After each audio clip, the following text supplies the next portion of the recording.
So there is about 5 liters of blood in the human body. Blood consists of plasma and form elements. Form elements may be divided into red blood cells, white blood cells, and platelets. The ratio between blood form elements and plasma is called hematocrit.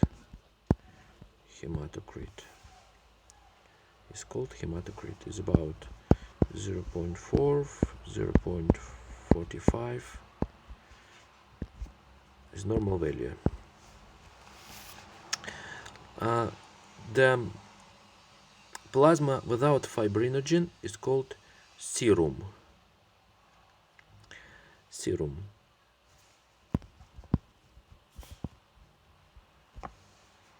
Then the plasma consists of water and dissolved substances, organic and inorganic. Inorganic predominantly sodium, also potassium, phosphates, bicarbonates, etc. Organic is the important part of blood plasma. Organic components are including proteins, glucose, urea, etc. Proteins of blood plasma are divided into albumins, globulins, and aforementioned fibrinogen for blood clotting. Albumins are the lightest blood plasma proteins, and they make about 60% of all blood proteins. So total amount is about 85 grams per liter blood is the amount of proteins in blood plasma. Albumins are the smallest, lightest molecules. They support and they predominantly are responsible for oncotic pressure. Oncotic pressure is about 30 millimeters mercury in blood, oncotic P, onc, or about 2 milliosmol per liter blood. So this is albumins. Also, albumins may be transport proteins. They may carry certain hormones and biologically active molecules. Albumins also may be used as a source of for nutrition, especially during starvation, but not at first, because first sources are carbohydrates, then lipids, and only then proteins, albumins. Next fraction of proteins is globulins. Globulins are divided into alpha 1, alpha 2, beta, and gamma globulins. Their major function is defense. And for example, gamma globulins, also called immunoglobulins, they are antibodies. Antibodies are produced by B lymphocytes, and they are produced to bind antigens. The majority of foreign substances, foreign proteins, induce the production of immunoglobulins, of antibodies. Okay, and fibrinogen is used for blood clotting, as it was already said. Okay, so we told about blood plasma proteins, and now we will speak about other parameters of blood. For example, we will also say about the osmotic pressure. Osmotic pressure is important for blood. Osmotic pressure is about 7.6 atmosphere. Osmotic pressure is much more than oncotic pressure, so it is about 7.6 atm, or it is about 290-310 milliosmol per liter blood. Okay, it's osmotic pressure, not oncotic, osmotic. P osm. Okay, then pH. pH of blood is 7.6. It's slightly, oh, it's 7.6, sorry, it's 7.36, and it is slightly alkaline. The lesser pH, so more acidic, is venous blood because of carbon dioxide concentration.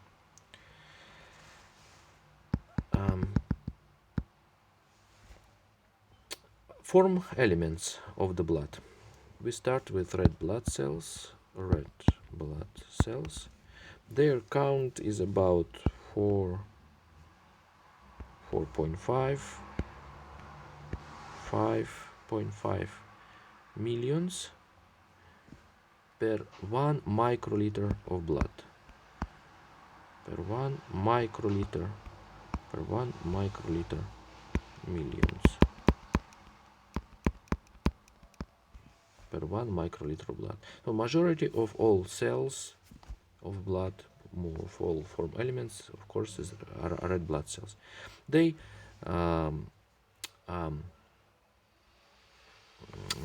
about 5 microns, 5 micrometers in diameter, no nucleus, contain no nucleus, biconcave shape to increase the surface, to facilitate the exchange of gases. So their major function is transport of oxygen and of carbon dioxide due to hemoglobin. They contain hemoglobin, about 145 grams per liter of blood. Decreases will be called anemia.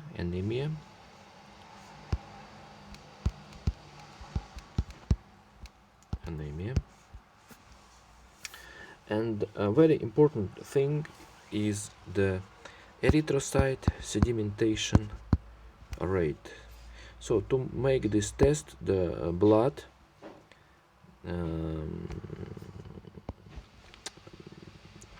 is added to anticoagulants to prevent blood clotting, and then is placed into the test tube and remaining in vertical position for 1 hour. And after 1 hour we may see that red blood cells, they sediment down, and above we can see the transparent layer of plasma. So the dimension of this transparent layer will indicate the erythrocyte sedimentation rate. In males it's about 1 to 10 millimeters per hour. In females a little bit more, is 2 to 15 millimeters per hour. So this is very important test which will indicate, in case of increase of ECR, that there is inflammation in the body. So this parameter increases during inflammation, and specifically increases during inflammation. So also it may increase during pregnancy or during cancer or sometimes for other reasons, but usually it is the universal test for inflammation.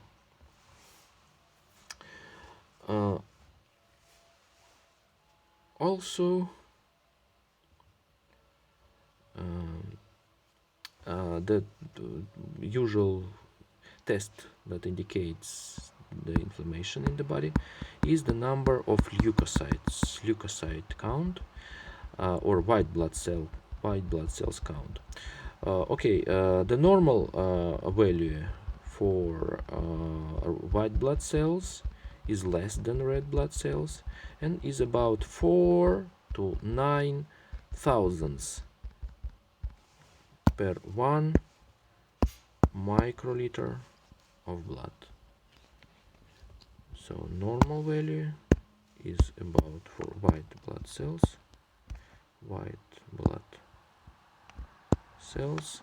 about 4 to 9 thousand per 1 microliter of blood. The increase of white blood cells count is called leukocytosis. Increase of white blood cells count is called leukocytosis. Decrease, leukopenia. The leukocytosis may be the increase of white blood cells, may be physiological and pathological.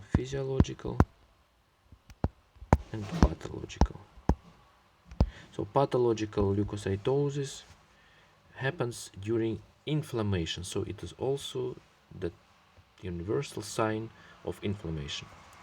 Physiological leukocytosis may have several reasons.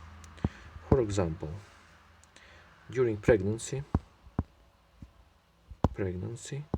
second, physical exercise,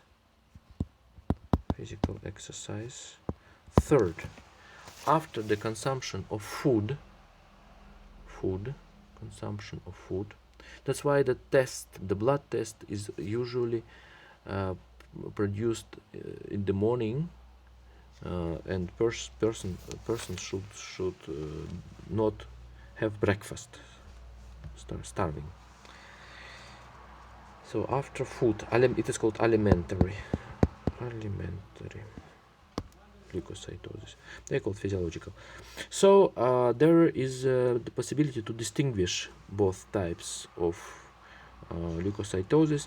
We may observe leukocyte formula. What is leukocyte formula? It reflects the amount of different types of leukocytes. And at the left side of this formula, there are young neutrophils. So young neutrophils are called bendiforms and young. So the shift to the left, when the bendiforms, the neutrophils increase, and when young forms are observed in blood, this is the indices of pathological leukocytosis, the signs of inflammation. So when young men of war go to the battle, it means that there is something serious and there is inflammation. In this physiological leukocytosis, we have no sign of leukocyte formula shift to the left. The bendiform and young forms are in normal amount, in this case in the blood. Okay, the neutrophils, basophils, and eosinophils are so-called granulocytes and monocytes and lymphocytes are called agranulocytes.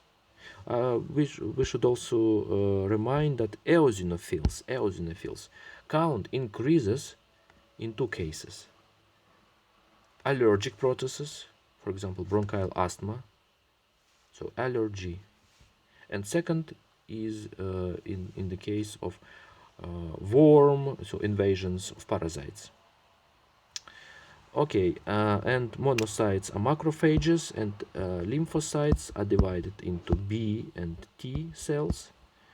B cells are the source of antibodies. They produce immunoglobulins, and T cells are divided into several groups in accordance with receptors CD4, CD8. So generally they are divided into helpers and suppressors, and also NK, natural killer cells.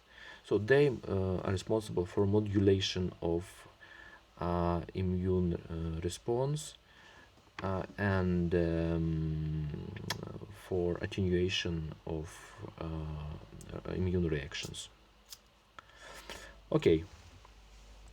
About platelets we will speak later when we will discuss the blood clotting. Now we should also say a pair of words about haemolysis. So what is haemolysis?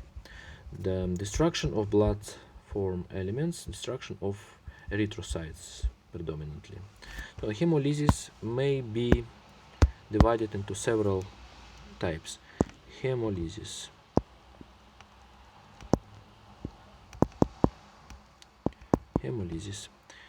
may be mechanical due to shaking or long walking, or the equipment that is used for artificial circulation during surgical operations may induce mechanical impact upon erythrocytes and their damage. Next type is called biological. The poisons of snakes, spiders may induce haemolysis, biological.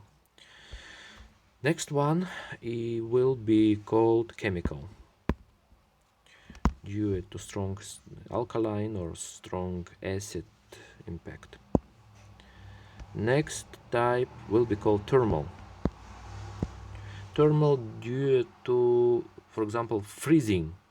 If blood will be frozen, then the membranes of form elements will be broken, and it will induce thermal hemolysis. The blood should never be frozen if it will be transfused after. And next important type of hemolysis is called osmotic. We will speak about it a little bit. So what is osmosis? Should remember, is the movement of solute, of water in our case. Water is moving through semi-permeable membrane from the area with low concentration, for example from 1% of something, of sodium chloride, to area with higher concentration, for example to area with 2% of sodium chloride. So this will produce osmotic pressure. So osmotic gradient. If we will add hypotonic solution into the blood, then water will go into the red blood cells. They will swallow and will broke. So if we should substitute the volume of blood, we should use isotonic solutions. Isotonic solution of sodium chloride, for example, is 0.9%. It is called saline or physiological solution, and such solution may be added and there will be no osmosis. But if we will add hypotonic solution, for example 0.3%, then the water will go into the cells and it will induce osmotic hemolysis. If we will by mistake will use hypertonic solution, for example 1 or 2% sodium chloride, then vice versa, the water will go from red blood cells and it will induce the erythrocytes will shrink and also will damage This is called plasmolysis. Okay, we should use isotonic solutions for that reason. Okay, and now a pair of words about the mechanisms that support the optimal pH of blood. The optimal pH is supported by the special functional system, that looks like normal, like usual functional system. So we have the adaptive result. In this case, it is pH 7.36. It is a very stable parameter. It cannot move. If it will 7.5 or 7.6, it may induce even the death of the body. It is called, if it increases, alkalosis. If it decreases, it is called acidosis. Acidity increases. So it is very important for metabolism. So we will indicate M here, metabolism, because metabolism produces, for example, acidic products, and it will called acidosis. And again, the metabolism is important, and pH is important for normal metabolism. It's clear. Okay, then we have chemoreceptors. Chemoreceptors in the blood vessels, and we have afferentation, feedback to the CNS. In the CNS, hypothalamus should be indicated, because this area of brain contain also many receptors for different parameters of internal environment, and it is responsible for the control of the composition of the blood and interstitial fluid. Okay, also maybe cortex indicated in this CNS circle. And we have different mechanisms that are responsible for the optimization of pH, with hormones, autonomic nervous system, and behavior. Okay, the behavior is important, but not most important part of this functional system, this external link of regulation. Behavior, for example, some may want a lemon, and may eat this lemon, eager, wish to find and eat the lemon to change the pH. Okay, but the most important factor in this functional system may be the buffer systems of blood, which doesn't need regulation from CNS, but this link is very important. We have 4 major buffer systems. The most powerful is hemoglobin